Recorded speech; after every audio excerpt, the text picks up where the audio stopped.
piece of the mayor's report. I'm going to ask CFO Stacy Peterson and Brian Caputo to come to the microphone. If you could cue that up on the slides. So for those who don't know, Dr. Caputo will be coming on September 2nd as the Director of Fiscal Integrity and Organizational Management on the 3rd floor. You can have the other podium. And whenever you're ready. Good evening, Stacy Peterson, Chief Financial Officer, City. We're briefly going to go over the 2025 financial review and then also some of the 2026 budget concerns. We are going to have some tough decisions to make in the future. Right now, as it stands with the 2026 budget, tentatively, we have a general fund deficit. Our estimated revenues for 2026 are $231.5 million. Our estimated expenditures for 2026 are $261.2 million, which gives us a deficit of approximately $29.7 million. This doesn't include any of the 2026 decision packages that the department divisions have requested. If all of those decision packages were potentially approved for the general fund, their ask is about $10.3 million. For those of you that are new to the City Council, what a decision package is anything new to the city for a single expenditure that's over $5,000 or more. So if any of the department divisions would like to increase their budget, they have to put in a decision package that would equate to potentially new personnel, additional vehicles, any equipment. And then also, just as a side note too, the capital improvement plan for any CIPs that departments would like to put in, that is actually a minimum of $200,000, and that includes infrastructure, land acquisition, any new facilities, building renovations. And an example of that would be one of the CIPs, which is GB 097, which is the neighborhood street program, which is primarily funded through the capital improvement fund, motor fuel tax, and CDBG.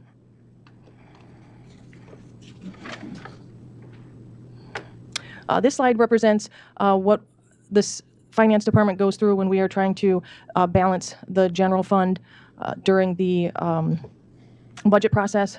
This is an example of what we did in 23, 24, and 25. A lot of times we will adjust the home rule sales tax, take away from capital, and put that into the general fund. There's also a potential to reduce contributions to the employee compensation fund, reduce contributions to the health insurance fund, again to the workers' comp and property and casualty fund, also reductions to retiree health insurance, and on occasion transfers back from the capital to the general fund. Do you want questions as you go along, or do you want us to listen and then ask questions? Because I have a question on this slide. We can come back to it. Maybe let her get through, and then we can flip back to that slide if that's all right. Thank you. Then also a component of what the finance department does at the end of every fiscal year, there is a rebalancing that is done to hit the potential targets that we would like to have for fund balances. And this slide represents some of the rebalancing items that we did in 21, 22, 23, and 24.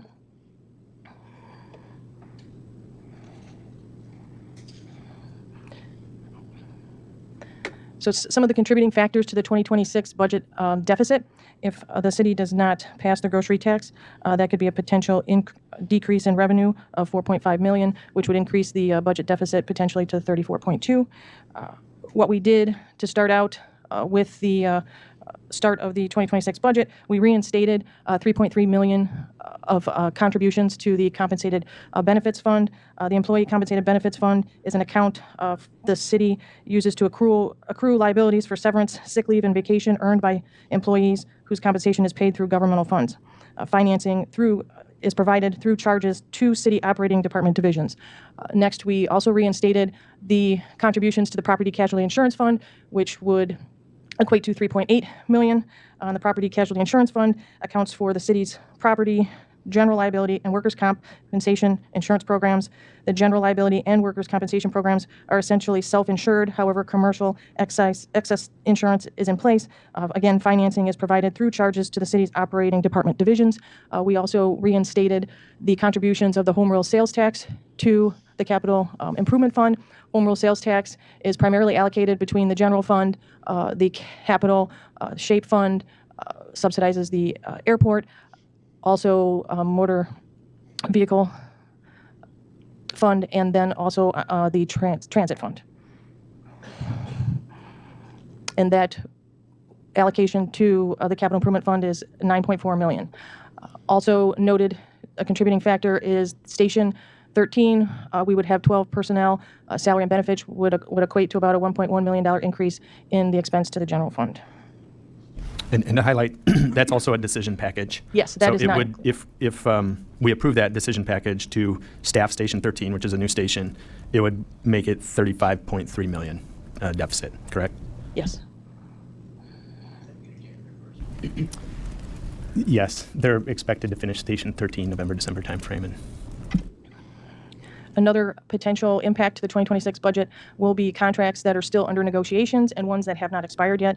The Information Technology Union contract, ASME 3298 contract, will have expired as of December 31st, 2024. They're currently in negotiations.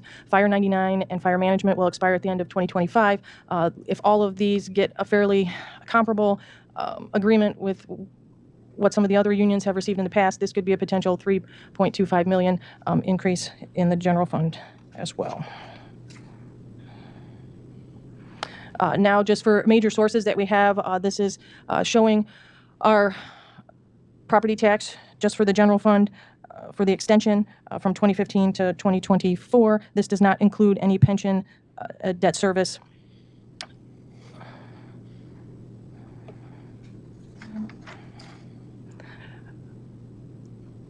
The next slide represents our potential pension liability in millions. The city contributes the actuarial assumption every year, and this is the trend for the police and fire pension.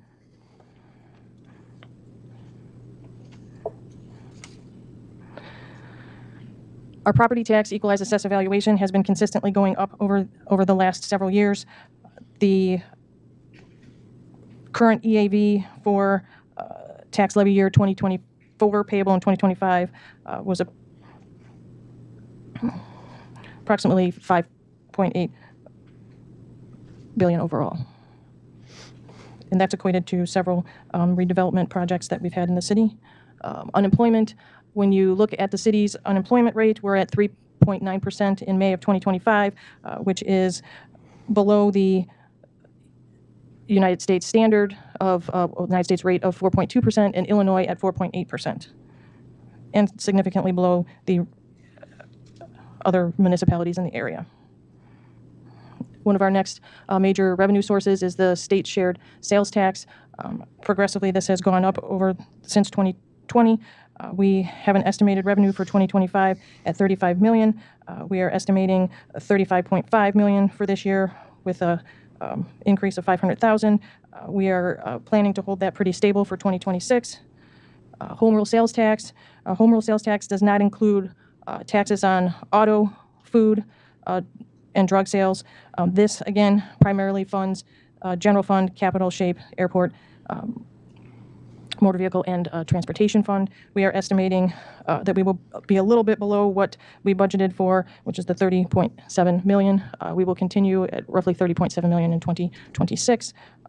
Food and beverage is the next major revenue source in the general fund. We budgeted 7.5.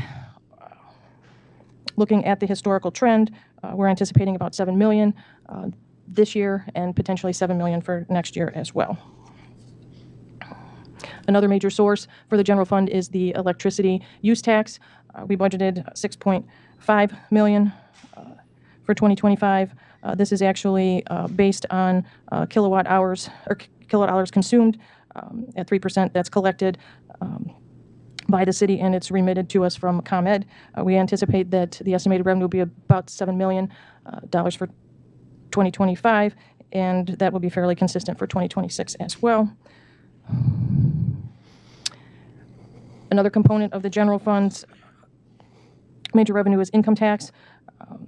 This primarily supports the general fund. It's on a per capita basis, which is also another important thing to note because it is based on our population. We estimated about $30.6 million, and it's coming in better than expected, which is about $32 million, and we will adjust the budget for 2026 to about $32 million. We've got building and permits also that contribute to the general fund. This trend has gone up since 2020, kind of peaked at 2023 and is now coming back down. We had a lot of major renovations, the Copley Building, a lot of infrastructure downtown that contributed to the peak. We budgeted $5.1 million. Looking at some of the trends currently happening right now, we estimate about $3 million for the end of the year and about $3.3 million for 2026. Additional major revenue sources is our ambulance services.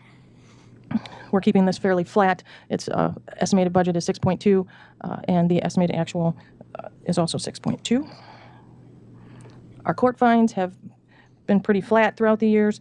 We budgeted $700,000, but in looking at the actual current revenues we've received to date, we're estimating at $500,000. The next one, this is major funds for municipal, or for the motor fuel tax fund. This is also another one that's on a per capita basis that we received from the state. We budgeted roughly $5.2 million, and we're estimating that we will get about $5 million this year as well. Gaming tax. This is a separate fund. We budgeted $5.9 million. We're anticipating that the actual will still stay on target for the budget. Keep in mind that for 2026, we will budget $5.9 million as well. And then once the new casino opens and has a full year, we will then assess the current revenue trends for gaming tax fund. Real estate transfer tax, tax fund account. This is actually when individuals sell their homes, they have to pay $3 per every $1,000. This supports our debt service fund. And you can tell the trend, obviously in 2021, it peaked pretty high. It's come back down and has been fairly steady the last couple of years. So we're going to keep that at the $3 million as well. Water and sewer services has increased over several years. We have an annual budget of $48.4. We're estimating, this is as of July, and taking the estimations from current revenues, we're estimating about $47 million that we will receive in 2025. Just as a quick recap for the general fund overall expenditures, about 79% represents personnel costs for the general fund. The other 21 is for operational needs. And then this is just a comparison of the difference between our authorized staffing between 2017 and 2025. You can note that the full-time staff increased to 268 individuals. The part-time decreased by 10. Some part-time throughout that time period were potentially converted to full-time, and then the seasonals decreased by 9.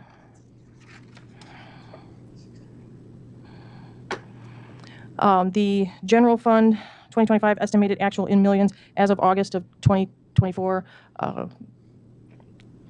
we have estimated revenues of $137.4 million, expenditures of $149.6, which is a difference of 12.2. This, keep in mind that our property taxes is in a cycle to where they're due September, at the beginning of September, so we won't see some of that revenue come in until the end of September, potentially October. I just want a slight typo on that. It should say August of 25 in the title section. Yeah, it's as of the date of August as of 24th, today. as of the date.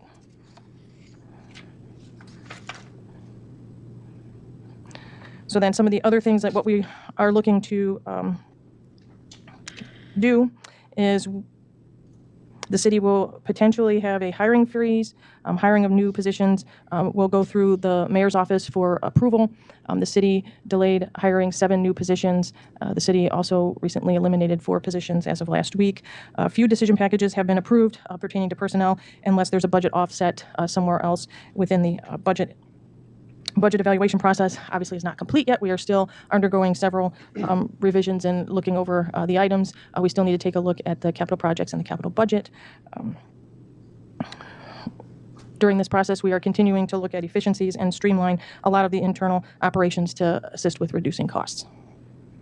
And with that, if you have any questions. Do you you have anything, Dr. Caputo, to add? Yes, Mr. Mayor.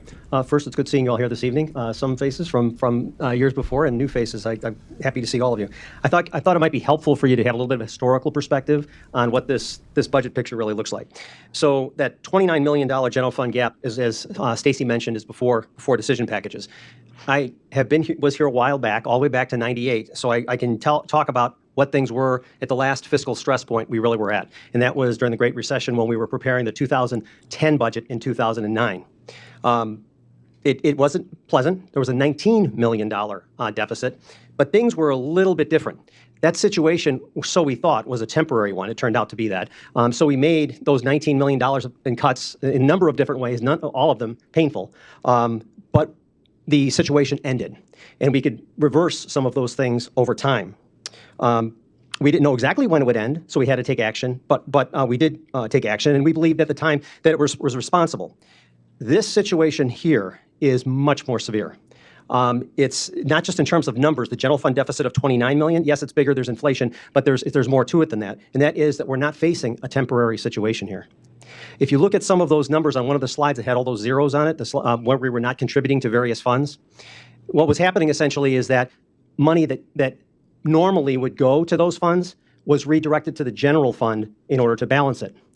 So what does that mean? It means that the revenue the fundamental financial structure of the city, really we're talking about the general fund, it does not work as it's currently set up. If you remember the slides of revenues that Stacy showed you, some of the revenues look pretty good. So the question would be, why is there a problem? And it goes back to that point that I just mentioned, that fundamentally the expenditures are too high given our revenue structure. Certain funds I mentioned were drawn down in order to make 2025 work, and it impacted 2024 as well. So as best I can see in the decades that I was here, and as far as I know of, the financial condition that we're facing now is the most serious that the city has faced that I know of. I think that the grocery tax could be one of those things that we do to make it's a continuation. It's not a new tax. It's a continuation to help balance the budget. $4.5 million in the scope of what we're talking about right now is very large. When you think that an individual employee on average with benefits and pension and so on and so forth, you're talking about just in round figures, $100,000 a piece. That's a lot of people. But having said all this, I'm very confident that we can get it done. I think we've got a city council that's committed to making it work, a mayor that's committed to making it work, a staff that's committed to making it work. We'll do the administrative tasks that need to be done and present options. But without the $4.5 million for the grocery tax, it makes it a larger hill to climb. So I would stop here and maybe ask for any questions as well. Alderman Franco? So, big picture question. Over the last few years, audit's been really good. Bond rating, pretty darn good.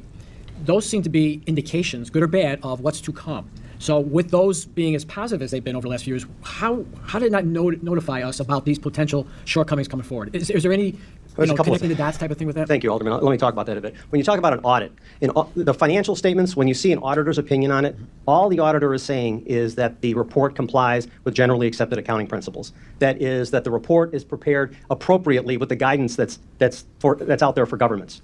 As far as the bond rating goes, the bond rating looks at a number of different things.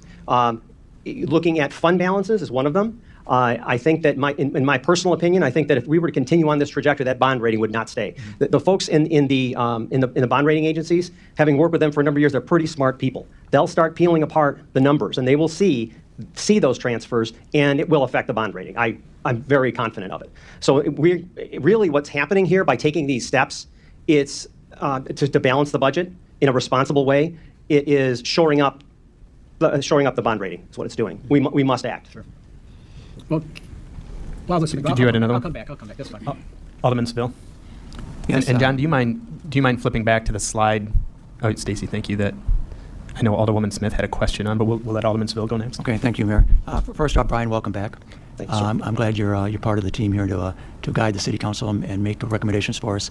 My question is, I'm also glad to hear you say you think we can get out of this, which is what our hope is, of course. And I'm like Alderman Franco, that how do we go from December approving a budget that was recommended to us to this point in 6 months or so? That's a little bit surprising. And also, steps that you think the council needs to make, have they been outlined yet? Or can you give us a general theme as to what we're looking at in the future? I'll defer that to Stacy or maybe the mayor. Okay. In future, In what respects? Like, Well, I'm Budget balancing activities that we might Yeah. undertake. So, I mean, we did go through some of the stuff as far as steps we're taking. First of all, Well, I know you're this taking, is but we're this- talking about covering $30 million. Again, Right. that's a probably question closer to 33, 35. Because, and these numbers, by the way, also don't include any subsidies for ACA. correct. So probably higher than that.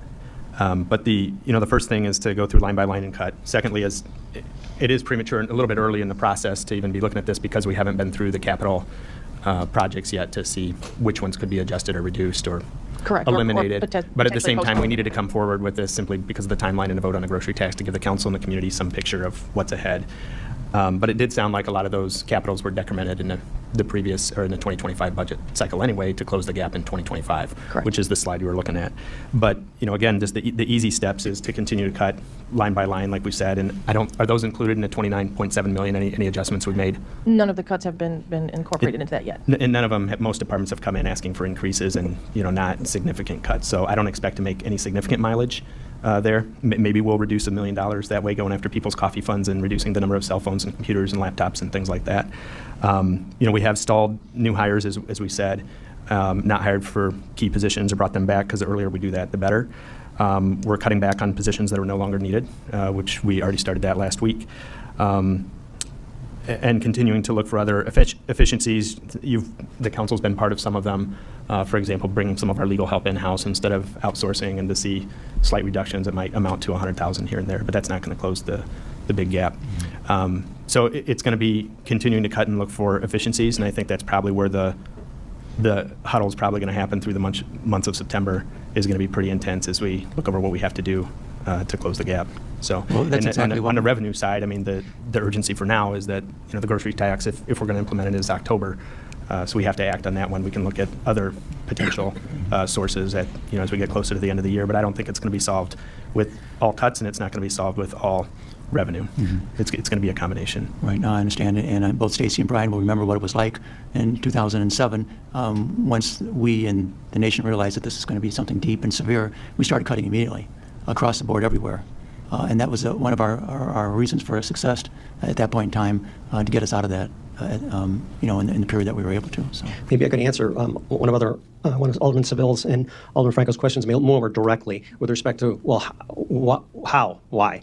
When you're looking at a budget, the transfer lines, you got to pay attention to. In some cases, they are planned transfers, like the transfers that Stacy talked about to the compensated benefits fund. If they're kind of planned and you know why they're there, that's fine. But if they're no longer there, or there are transfers coming in from other places that are not previously planned, that's kind of a signal.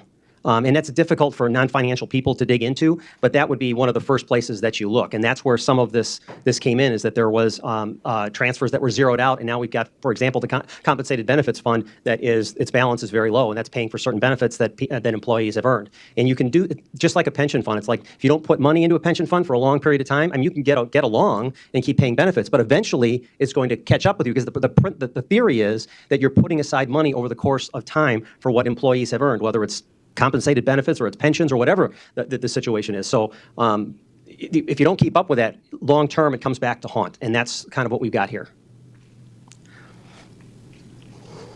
I think Alderwoman Smith wanted a different slide, the one Yeah, I did want a different previous slide. slide. Maybe. Whoop. I think it's the one where you looked It at was like the 2025. second slide, I think. The second slide? Okay, hold on. This one? Or Yeah. That's one of my questions. So a lot of, may I go? May I go forward? Alderwoman Smith. So I'm not a financial person. I think where you're going, I think Yeah. you're onto it. Well, we'll start with that. I mean, let's look at the numbers from 24 to 25. Why? What's the big difference? Why is that so large? Why is that different? So why is that number so vast from one year to the next? That's part of my question. Can you answer that? This slide here represents what was done in those 3 years to balance the budget for the general fund. And what was done in 25 was the home rule sales tax allocation that would have gone to capital improvement, which is the 9.4 million, went back into the general fund. Then And that's not normal? historically, when we start out, we do a particular allocation where the general fund gets a certain portion, and capital gets a portion, and then based on the request from departments and the expenditures, that's part, they've done it it's been done in the past. Okay, so I need a little simpler answer than that. So if we're looking at 2024, where we see the 4, right? That's the same Did that thing. one go into the general, or where did that go? This is adjusting the home rule sales tax allocation, all like that 3.7, Yes. the 4.08. 4.08, and the 9.4. Capital was sacrificed to fund the general fund. Capital sacrifice. So And just all to of be- these, and all of these lines. To be clear, the bottom number represents the hole in the general Overall. fund, Yes. the hole in the general fund Yes. that you had to fill. Yes. And it's progressed and gotten larger. And then the other lines are how you filled it in the past. But gotten larger is an understatement. Well, it's 29 now, so much larger. Yeah. So, but that's what it's like. How did it go from this 8, 280 to 20? Why? I guess. Can you explain that? It was to balance simplistically? the general fund, because again, the expenses were outstripping revenue. So in order to balance it, normally transfers that would have gone into these places were cut back or eliminated. That's the explanation. I mean, they were able to pick up, $12 million there. Yeah, it's a big difference. So that's 2025. Right. And some of those funds have been drawn down, so they can't be, there's not much more to draw down, and they really shouldn't be. Some of the examples, the employee insurance fund, you need a little bit of flexibility in there in case claims are a little bit higher than normal. I talked about the compensated employee benefits fund, the property and casualty insurance fund. There's another issue there where you see a 0 and 24. In that fund, what's happening is that there may be cash in that fund, but there are claims against the cash. So when you have an insurance claim, it's valued by our outside contractor. So they figure out how much that's going to cost, and we need to book a liability for it. So to say that you've got cash there may be good, you can draw on temporarily, but if it's not set aside when it comes time to pay those claims, you're short. And it doesn't happen immediately, because many times those claims take years to run out. But the money is there, or should be there, to cover them when the time comes. Because there are other claims, unfortunately, coming after them, and you need to set aside money for. So in the slides that you showed us with estimates, were they? I'm assuming those estimates were through the end of the year, since we still have a few months to go. So are there any, did they include the second quarter property tax, the estimates that you had in there as we went through these slides? That would be in specifically. Because that would be a big chunk of income. Was that included in your estimates? No, that one estimate at the end that shows the overall just general fund, which is the timing, which, let's see. That one? Which as of August 24th of 2025, the revenues were 137.4 million, and the expenditures are 149.6. So that right there does not include, because we won't receive the revenue from property taxes until September and into October. So when we receive those, what do you? So those numbers that we haven't received yet are not estimated in here anywhere. Am I? No, the property taxes, no. Okay, because that's how much is the property tax? This is just pretty much what's in the bank account right now. As of right now for That- what our revenues and expenditures were. We'll get our property tax, the last quarter property tax in September, which will bring us out of the negative to wrap up the year, but it has nothing to do with 2026. Right, but we're talking right. Well, it still helps. This just says Yeah. we got a hole right now that we're pulling out of our fund balance. And what's roughly our fund balance? I know it's not that big. Do we know right now? For the general fund, Correct. as of July, it's 16.8 million. So my last question is kind of piggybacking off of the last two aldermen in that 6 years that I've sat here, or 7 years almost, we've balanced every budget. And now we're looking at this massive deficit. So I'm trying to make sense of how we went from that to this, and in layman's terms. I can offer a couple things. Stacey, Well, there are a couple items that, in looking at, again, some of the ARPA expenditures that we spent the funds on, they weren't one-time expenditures. They were expenditures that the city will have to continue into future years. It's the body cameras. We used it for some of the city fiber optic costs as the fire station alerting system. So there's costs that, while we use that money in previous years to pay for that, The ARPA money. Yes, the ARPA money. Those Expenses will will continue into future years to maintain, and obviously body cameras, you have to keep replenishing those, and if there's new police officers, or they get broken, you have to continually replace them, and that's about $1.1 million every year. So overall, can you tell me overall, over the last several years, how much money, ARPA money, we received? We received the 37 million. So 37 million total in ARPA funds, but we didn't Yeah. receive it all at one time. It kind of No, we received it in 2 installments. Right. So Yeah. then we have spent it like it's been revenue, correct? Yes. And- We've spent it on several items. It's like the STEAM Academy at 670,000, No Child Left Offline, $1 million, workforce safety software at 46,000, technology improvements, ShotSpotter, body cameras, ballistic information, Fusus crime data analysis, fire station alerting systems, Phillips Park Playground. Some of the money went to the Phillips Park Zoo, DSC generator, city council chambers, Teams conference rooms, fiber optic, police hazard pay, fire hazard pay. Again, that was because of COVID. We also waived liquor license fees. We waived food and beverage during COVID, aided in aid to local hospitalities. We did the Surf Direct to Small Business program. We subsidized the Paramount, also subsidized the Paramount Riverwalk and Promenade, transferred to a motor vehicle to sustain that. Obviously, transfers to the transit, about $3 million, because people weren't working and going into the city, they were working from home. But not all of those things are continuing expenses. No, not all of those are Right, continuing right. expenditures. That's what we spent the money on. So, but we Yeah. got the $37 million over a period of time. Now we don't have that $37 million, but we have many of those bills to pay that we started because we had the money. Is that correct? Yes. That's part of it. And then this union contract pay increases, I think, what is that number, 4.5 million on the contracts that we've had. And then we don't know what the two unresolved contracts will be, but that'll be 3.25 25. estimate if they fall Yeah, along the same lines that's of. all for contracts, potentially. Correct.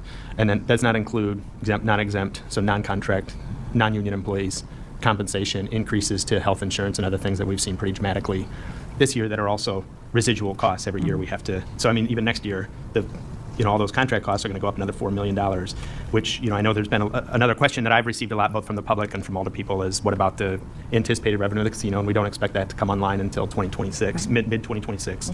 And as Stacy said, we'll get some sort of answer. But those are some other contributory But that's not factors. general funds, correct?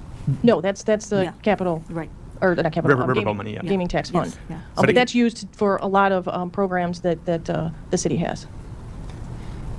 Might also add those transfers we were talking about Yes. earlier. As how we got there, is transfers being, normal transfers being reduced or redirected? Well, I'm finished with my questions. I feel very backed in the corner with the grocery tax tonight. I think it was a very opportune time to have this conversation, so that it really doesn't give us much of an opportunity to really think about the residents and the grocery tax as we are dealing with this budget crisis right now. So I appreciate all that you've put into this, because I know you've put a lot into this in a very short period of time. I do have a lot more questions, but I'm going to ask them offline so that I. Yeah, I'd be more than happy to answer any questions that you have. Some older people did come in to sit down and go over the budget more one-on-one. I suppose we could make that opportunity available if there are additional questions. During that time that you offered that, these numbers were not put together. So that's why I didn't go in. The amount of what we've talked about this evening was not available to us, or at least it was said multiple times here that it wasn't available to us. So, But we've kind of known for over a month and a half. We just haven't made it public, so they're coming out and being made public now. And Alderman Franco? So, Excuse me. Sorry, I didn't see. Alderman Bug, I know you haven't had a chance to speak. Go ahead.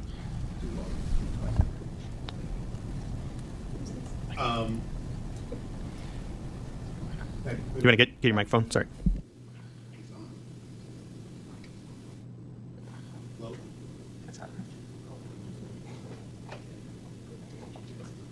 Hello?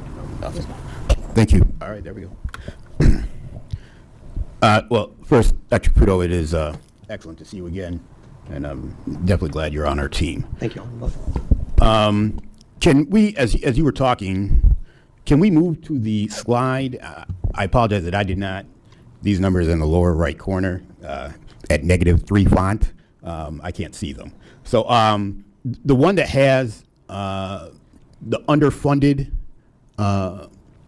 items, there was one, I don't know where it is.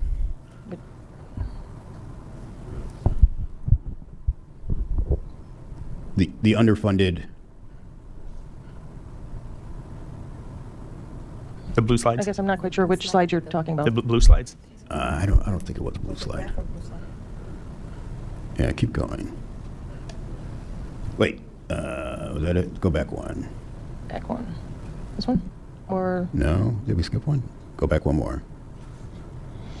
No, I'm sorry. Go forward. Go forward. Next. Wait, stop.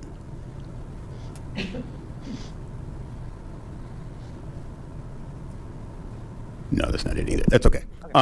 There was a slide where we were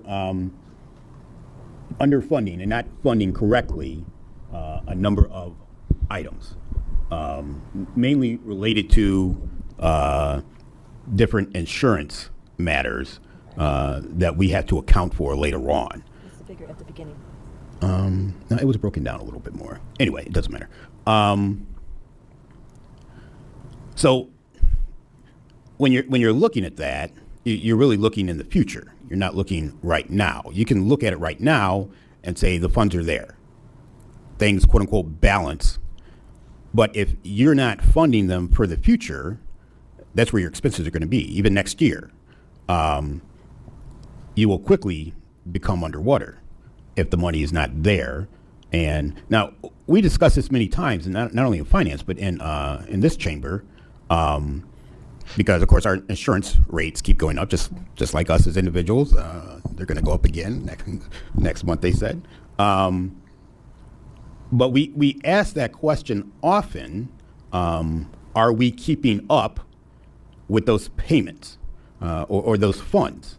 And I know I asked the question, and I believe others did also, and each time the answer was yes, that we are prepared, that the fund has money for the future in it. And I think what we're seeing is we were not funding them to the level that we needed to. The one we always focus on is police fire. Okay, we know everyone has a pension, but in our state, police and fire, we take a look at that, and we have an actuarial chart. I believe you presented it years ago, that in, I don't know what year it was, 2040, I think it was, our number it was way off the chart. It actually was literally off the chart. We couldn't put it on the chart, it was so high.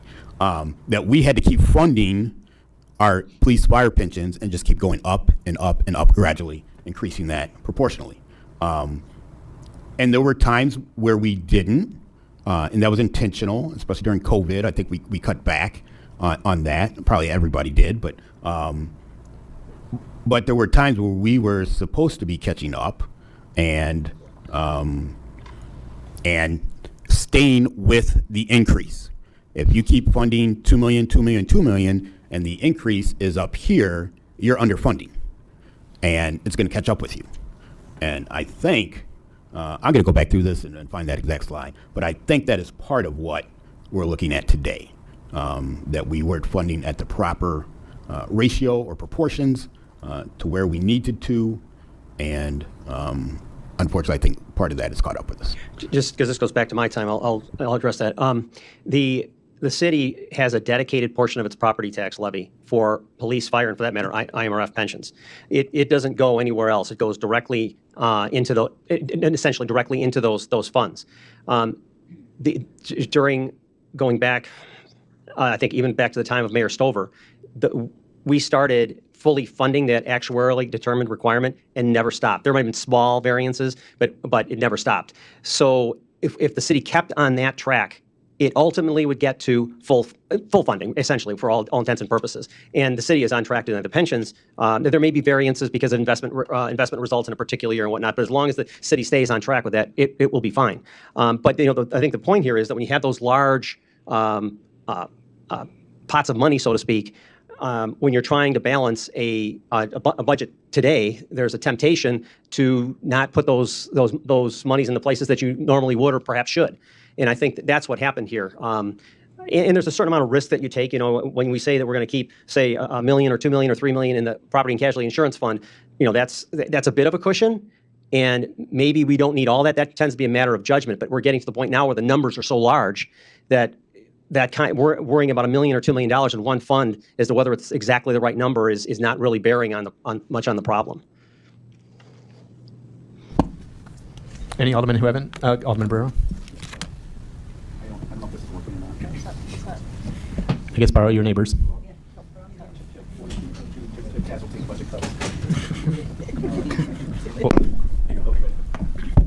Okay, all right, that's better. Hello, Dr. Caputo. Hello, Alderman Burr. So I just have 3 questions. I have a lot more, but I'm just going to ask 3. So my first one has to do with the reason. I mean, I understand the reasoning behind the restoring the transfers, back to those different funds for the insurance and benefits and all that. But my question has to do with the large amount for the transfer of $9 million, or reducing the transfer, to the capital improvement fund. Why is that number the number? Okay, well, in the, going back, let's do this. Oop, oh, wrong way. Okay, so during the year end, when there's a rebalancing, in 2021, 2022, and in 2023, the revenues in the general fund were significantly higher in those years. And when doing the target of what we were looking for fund balances, that in 2021, that $40 million was transferred out into the various items below. So like 37.7 went into capital. In 2022, 10 million went into capital. And in 2023, 22 million went into capital. And then also in 2023, 5.5 million went into debt service. And then in property and casualty, you can look across that line periodically in looking at the target that we wanted for the fund balance to start out the next year. 2021, we put 750,000 into property and casualty. 2022, 4.5. 2023, 5.5. And 2024, 9.5. And again, looking at the compensated benefits, we also did a similar thing as well. So that is a process that is done at the end of every year when we're working to complete the audit. And so the $9 million for the capital improvements fund, is that a firm number, or is that? You mean for 2026? Yes. We have not assessed the capital fund and the projects at this point yet.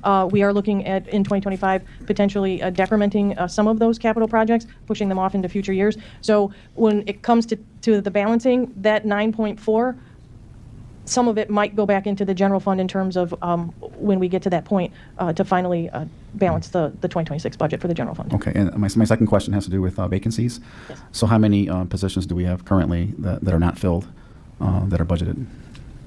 That I would have to get back to you on. Because I think that's important to have that number. If we're looking at this budget situation, just to know that we're looking at that and we're not filling this, because we do get that payroll sheet every 2 weeks and it shows all the new hires. So that is something that I think we need to be, we all get that, Yeah. of all the new hires. So that's why I bring it up, because it is important that we are looking at that. And then my last question has to do with planning ahead. It would be helpful to have at a glance multi-year forecasting for this as we're making these decisions. I don't know if that's possible. It's at a high level. What does this look like, in year 2 and 3, just to try to look down the road. Yeah, we could put something together for that. That's all the questions I got. Thanks. Alderman Nunez. We've talked a lot about cuts tonight, and obviously we're talking about the grocery tax. We've passed the hotel tax. Just 2 questions I'm curious about. 1, what plans do we have in place to increase revenue? And 2, are there any projects that are completed that should be bringing an increase of revenue that we haven't been made aware of yet, or that would be coming into play early or the first half of next year that maybe haven't been taken into consideration? I don't know if that's something that could be answered or not. At this point, we'd have to still research some of those items in terms of additional revenue options, in looking at additional sources. I know some of our current taxes that we have are already capped, so we can't raise those any further, but we can definitely take a look at different revenue sources. So I got He's deferring comments. to you. So we know we're down $20 million because of the census. So that's a big deal. I want everybody to understand that. But we do have a couple of data centers. We're going to produce, I think, about $4 million apiece between utility tax and property taxes. We have a number of subdivisions going up citywide. So I bring all this up because, based on your point, we do have a number of revenue, and not even counting the casino, we do have a number of revenue sources coming in that should generate a lot of money. Now, we don't know what that is. I'm going to try to put a positive spin on something that's, make lemonade out of lemons a little bit, but those are all coming, and we don't have those yet. So I think going forward, based on what you're saying, if we can kind of take a look at that, because, all right, 2026 is going to be bad, fine. What does 27, 28 look like with these new revenue streams coming? I think that's important to know, because when you talk about stuff like this, there's a psychological and emotional element. And when we let people know it's awful, and there's no end in sight, that's so good. But if there is a positive down the road in 2 or 3 years, we need to know that too. So I think we want to check that out too, because I don't want everybody to think that we're just scrambling, we don't know what we're doing. I want to know that we're not there yet. It was going to take belt tightening for a year, but I think going forward, based on what I said, that's a lot of revenue coming in. So if we can balance the expenses and bring that new revenue in, I think that's a positive thing. And I know those numbers are out there, we just don't know how much yet. So I think going forward, that's pretty good. I think that's something we want to take a look at too, just to lift our spirits up and the community spirits up too. We don't want anybody to think it's Armageddon. It may only be for 1 year, and I just want everybody to know that too. Alderman White? So Alderman Nunez touched on it a little. I didn't see a slide about the hotel tax, and we passed an increase. How does the hotel tax impact, or does it impact the general fund at all? The hotel tax is in its own fund. I do know that when it was discussed that increase would take effect, that the increase would be transferred over to help with the abatement of the debt service. Okay, got it. So it would go towards the debt that we currently have. Correct. And it wouldn't go towards the annual income and revenue and expenses, that the deficit that we're incurring for the year coming up. Correct. Okay, It was pledged to go towards Got debt it. service. Okay, all right. The other piece of the hotel tax is a portion of it also goes to pay for the Convention and Visitors Bureau. Correct, yes. I want to say it's $225,000. I might be off on that number. And then another portion of it is part of a sales tax sharing agreement that goes to the Broadway hotel over here that was part of some reconstruction project a year ago. And I know that when I was on the council, we passed it from one hotel owner to the person who was buying the new hotel. So part of the existing hotel tax is already consumed by other expenses outside of the going to the debt service that Stacy was talking about. Alderman Seville. Are you done, Alderman White? Sorry. Yes. Alderman Seville. Yes, just a clarification of what Alderman Franco said. When new businesses and homes are coming online and we're starting to collect the property taxes, I thought it was always a general rule of thumb that it usually takes about a year and a half before the city starts receiving those benefits from the property taxes from a new development. Is that true? We would have to actually raise the extension in order to capture new construction. Okay. And so once, say, for example, a new home or whatever is up and is occupied, and people start living their lives and paying taxes and the like, what is the lag time then on the city receiving property taxes? So I think what we're talking about here is that the city gets what it levies. So if it levies $20 million, it gets $20 million. Right. If there's new construction and the levy is not raised to somehow capture that, there's no additional money. Yeah, okay. So there has to be a policy decision to say if the normal tax increase were going to be, let's say 5%, instead you'd have to, I'll throw out a number, 5.5% in order to recoup that. Right, okay. And in terms of, I know there's some discussion on the casino tax that we're all anticipating occurring in 2026. I think one of the great things the city councils have done since the casino opened up in 91 and 92 was their focus has been more towards putting that money back in the community rather than relying on recurring expenses that we'd have to normally pay anyway. And I'll give you an example that I've been telling people. And when the revenue sharing was started under the Nixon administration, communities received that money from the federal government back, and they had a choice to allocate those monies. The city of Naperville, to the east of us, decided to put that money in special projects. The city of Aurora decided to pay their police and fire, something that we had to do anyway. And so we never really received that benefit back into the community, although the benefit was police and fire, of course. But like I say, it's something that we need to do anyway. So it's my hope as we dig ourselves out of this hole that we don't lock ourselves in to a recurring increase in revenue and not benefit the whole community, which is what the original intent was when we got the casino here in the city of Aurora. Alderwoman Smith. Yeah, Mayor, do you have an update on DAC? When will that be online? What does that look like? They should be getting pretty much to the point of being finished, right? That'll provide us some. I don't have a date on DAC. I can try and get you an answer on that. But remember, so some of these new developments, and that one is in a TIF already, right? Which means we're not going to see that revenue.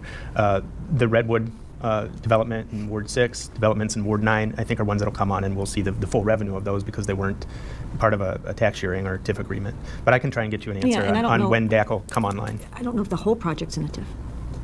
I think that was a partial TIF, if I remember correctly, but maybe if we could look into that. It is a number. yeah. It is in a TIF, and But I thought it was- we yeah. front-loaded a lot of that. That's one of the TIFs that's at a negative balance because we gave them a chunk up front. I think we gave them 10 out of the 12 pledged million. The last I looked, but I'll get you some Yeah, I'd like details to on look at that closer because I did think it was, I knew it was a TIF, but I didn't, Alderman Bugg said a micro TIF. I thought it was a micro TIF where we would be getting some revenue back, so I certainly could be wrong. It might be a but that's- 90-10 where we're getting 10% of the revenue out of that. Hey, when 10% is better than no percent. We agree. Any other Alderman? Alderman Masiacos? Thank you, Mayor. Dr. Caputo, it is a breath of fresh air to see you. You thought you were out, but brought you back in, just like that movie line. I don't know if it's Pacino or De Niro, which one, who said it, but we've well shared a lot of information. I did ask the question, how many aldermen showed up to accept the mayor's offer, or I should say Stacey Peterson's offer, and about half of us, 6 of us, whether we were personally, were there in person or we submitted questions. And you did have a lot of the information here that you have here today to share, and I appreciate you for putting in the hard time and the effort, the long hours to be prepared for those meetings. But I want to just remind everybody, as much as we're trying to be optimistic about the casino and taxes coming in from I don't know where, our restaurants are challenged right now downtown. A few of our establishments have closed down recently in our downtown core. But I'm just going to read a paragraph out of here out of the audit that we received here, and it's titled Future Outlook. The economic outlook is generally characterized by slower growth, increased policy uncertainty, and potential for inflation to be higher than previously expected. Trade policy related to tariffs is a major factor in the slowdown, with unemployment expected to rise. This could result in a recession going forward, including a prolonged period of low growth, inflation, rising interest rates, and other heightened uncertainties surrounding the global economy. This future uncertainty could have a related financial impact on the city, reserve levels, and service provision. So right there it tells you a lot that we can't really be looking at this upcoming budget with the same forecast that everything's going to be rosy and great, and maybe even put our hat on additional casino revenue mid-2026. It does talk about salary and benefits, 268. Ms. Peterson, I'd love to know how much can we take out for police and fire, and what's the resultant of that number out of 268 since 2017 till today, if you don't mind providing that information to us. I can break that because out. Because that's right there a big chunk. If we're averaging $100,000 an employee in salary and benefits, I think that starts right there with a big chunk of savings potentially in the services we're providing. There were several department divisions that had increases, so we are looking at comparing the detail between 2017 to 2025 to see that, and we can provide. Okay, minus the police and fire is what I'm looking for. Put those aside. Everything else, where are we at? That's what I'm looking for. Okay. Thank you very much, Mr. Mayor. Any other Alder people? I wanted to talk real quick about the capital that was decremented in 2025, because part of it affected your ward and you asked about it. There was it's just an example, there was about $4.55 million project to rehab Garfield Park. I wasn't here, of course, when they made that decrement decision at the end of the 2025 decision-making process, but it also answers part of Alderman Seville's question as we start to move to the capital phase of the budget, is because that project was tied to state OSLAD grants. And we are going to, as we move through the capital process, or even the sound wall in Ward 5, where there's any state projects, we're going to try and prioritize those where we need to appropriate matching funds locally to make sure we don't lose out on those dollars. So just to answer that question about how we'll prioritize the capital project, there's a number of those examples, but we also need to sit down and talk about how we're going to do that to pare down the project. And then to Alderman Nunez, we are going to talk about the grocery tax, and we can certainly visit other revenue streams. And we have a council cycle. September 9th is when the drop dead date. So, if the rest of the council has time or wants to make further inquiries, we'll get that at that point in the agenda. We can talk about that and make sure that we're going through all of it. The reason we're doing it now, of course, is because the October deadline on the grocery tax, and also because I think our office has been receiving a number of inquiries and the community's had questions about the city's financial status as well. All right, no other questions? I'll let you guys sit down and move to the next part of the agenda. Thank you, Stacey and Brian.